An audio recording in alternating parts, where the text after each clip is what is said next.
अस्सलामुअलैकुम दोस्तों, जब हम अपनी कायनात को देखते हैं तो हमें हर चीज अपने एक्सिस पर घूमती हुई नजर आती है। हमारी जमीन अपने एक्सिस पर रोटेट कर रही है, हमारा सूरज अपने एक्सिस पर रोटेट कर रहा है और यहाँ तक कि हमारी मिल्की वे गैलेक्सी भी रोटेट कर रही है। हमारी जमीन की रोटेशनल स्पीड 463.88 मीटर पर सेकंड है और सूरज की रोटेशनल स्पीड 1.99 किलोमीटर पर सेकंड है। लेकिन क्यों, आखिर ये सब प्लैनेट्स अपनी जगह पर क्यों घूमते हैं? ये इन्फॉर्मेशन आप जानेंगे आज की इस वीडियो में। वीडियो शुरू करने से पहले बस इतना ही कहूँगी, अगर आप इस तरह के इन्फॉर्मेटिव वीडियोस को देखना चाहते हैं तो if TV the science world को सब्सक्राइब करके हमारे साथ इस सफर को एंजॉय करें। आज से 4.5 करोड़ साल पहले जब हमारा सोलर सिस्टम नहीं बना था तो उस वक्त हमारे सोलर सिस्टम की जगह पर इंटरस्टेलर डस्ट और गैस के बादल हुआ करते थे। ये बादल भी अपने एक्सिस पर थोड़ा बहुत घूम रहे थे। इसकी वजह थी इन क्लाउड्स में मौजूद मैटर्स जो मुसलसल हरकत कर रहे थे।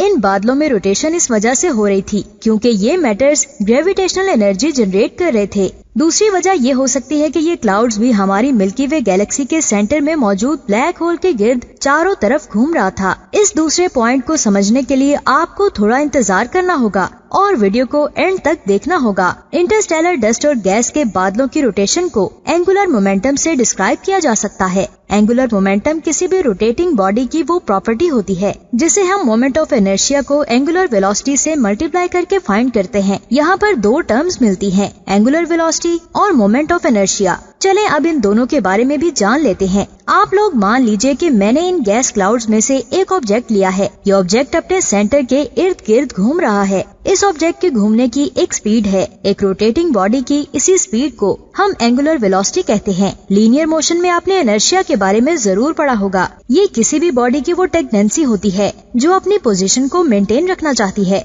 अगर वो रेस्ट पर है तो वो रेस्ट पर ही रहेगी और अगर वो मोशन में है तो वो अपनी मोशन को लगातार कंटिन्यू रखना चाहेगी। सेम कंडीशन तब बनती है जब एक बॉडी घूम रही होती है। इसी दौरान वो बॉडी अपने एंगुलर वेलोसिटी में किसी भी चेंज को एग्जिस्ट करेगी और एक टॉर्क या सर्कल बनाएगी जिससे वो अपनी पोजीशन को स्टेबल रख पाएगी। टॉर्क यानी एक रोटेटिंग बॉडी पर लगने वाली force. Law of conservation of momentum के मुताबिक अगर किसी बॉडी पर एक्सटर्नल टॉर्क नहीं लगता और ये अपने एंगुलर मोमेंटम को कंजर्व रखेगी, मतलब ये उसी तरह लगातार घूमती रहेगी। यहाँ पर इस पॉइंट को नोट करें, जब तक कोई एक्सटर्नल टॉर्क ना लगे सिर्फ उस वक्त तक ऐसा होने वाला है। आज से करीब 450 करोड़ साल पहले इन बहुत बड़े गैस क्लाउड्स के आसपास कोई सुपरनोवा एक्सप्लोजन या और एक्सटर्नल फैक्ट्री की वजह से एक शॉक वेव आई थी और यहाँ पर पूरा मैटर आपस में कोलैप्स करने लगा था। आपने पूल गेम के बारे में तो सुना होगा और इसे खेला भी होगा। इस गेम में जब आप एक बॉल को हिट करते हो तो वो दूसरी बॉल से टकराती है,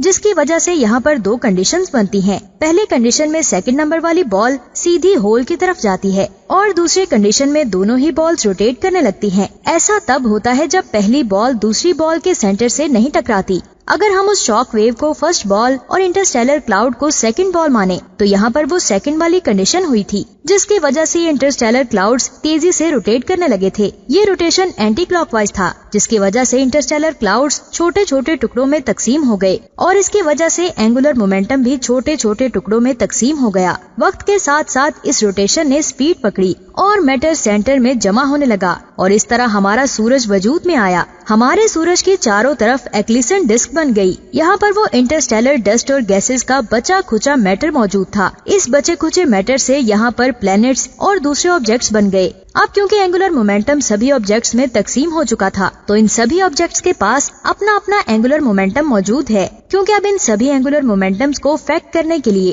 कोई भी एक्सटर्नल फोर्स मौजूद नहीं है, इसीलिए हर ऑब्जेक्ट अपने एंगुलर मोमेंटम को बनाए रखने के लिए घूमता जा रहा है। यहाँ मैं आपको बता दूं कि ये एंगुलर मोमेंटम तकसीम कैसे हुआ। यहाँ पर साइंसदानों को भी डाउट है जो आज भी क्लियर नहीं हो पाया। हमारे सोलर सिस्टम के सारे ऑब्जेक्ट्स एंटी क्लॉकवाइज रोटेट कर रहे हैं। वीनस और यूरेनस की अलग रोटेशन माजी में हुए किसी धमाके की वजह से ऐसा हुआ है, ऐसा साइंसदान मानते हैं। आज के सोलर सिस्टम में एक और चीज देखने को मिलती है और वो है इसकी शेप। ये एक फ्लैट डिस्क की तरह है जो इस बात का सबूत है कि हमारा सोलर सिस्टम इंटरस्टेलर क्लाउड की डिस्क की रोटेशन की वजह से बना है। सेम चीज हमें मिल्की वे गैलेक्सी में भी देखने को मिलती है। ये भी ऑलमोस्ट एक फ्लैट डिस्क की तरह ही है। यहाँ पर भी किसी वक्त इंटरस्टेलर क्लाउड डिस्क का रोटेशन हुआ होगा, मतलब यहाँ पर भी एक एंगुलर मोमेंटम होगा जो छोटे छोटे टुकड़ों में तकसीम हो गया होगा। और सोलर सिस्टम बनने से पहले जो इंटरस्टेलर क्लाउड्स थे वो भी उस एंगुलर मोमेंटम को जारी रखने के लिए रोटेट कर रहे थे। अब शायद आप इस पॉइंट को समझ पा रहे होंगे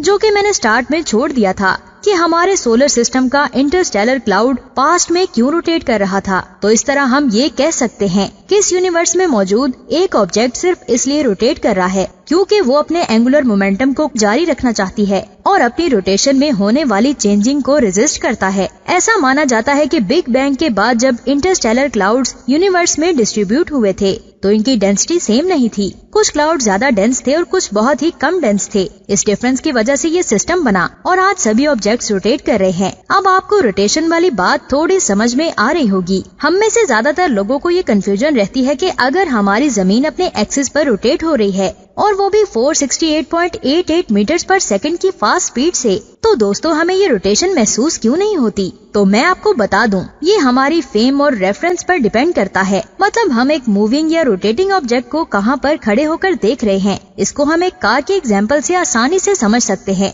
आपने नोटिस किया होगा कि जब हम कार के अंदर बैठकर विंडो से बाहर देखते हैं तो हमें कार चलती हुई नजर आती है, जिसकी वजह से हमें ऐसा लगता है कि आसपास की चीजें तेजी से हरकत कर रही हैं। यहाँ पर हम भी कार के अंदर बैठे होते हैं, लेकिन हमारी बॉडी को कार की हरकत दिखाई नहीं देती, बल्कि बाहर की मोशन नजर आती है, जबकि बाहर के ऑब्जेक्ट्स तो अपनी जगह पर स्टिल होते हैं। दूसरी तरफ अगर हम बाहर खड़े होकर कार को चलता हुआ देखें तो हमें कार मोशन में नजर आएगी, ना कि बाहर की चीजें। सेम कंडीशन हमारी जमीन पर भी अप्लाई होती है। अब क्योंकि हम जमीन पर मौजूद हैं तो हम इसे रोटेट होते हुए नहीं देख सकते। यहाँ पर हमें ऐसा लगता है कि सूरज और सैयारे हमारा चक्कर लगा रहे हैं, लेकिन ऐसा बिल्कुल भी नहीं है। अगर आप जमीन को बाहर से देखेंगे तो आपको इसकी रोटेशनल स्पीड आसानी से दिख जाएगी। जब हमारी कार अचानक से रुकती है तो हमें समझ आ जाती है कि असल में क्या चीज मूव कर रही थी। सेम इसी तरह अगर हमारी जमीन अचानक से रुक जाए तो हमें समझ आएगा कि जमीन रोटेट कर रही थी या नहीं। तो दोस्तों आज की ये वीडियो आपको कैसी लगी नीचे कमेंट्स करके जरूर बताएं।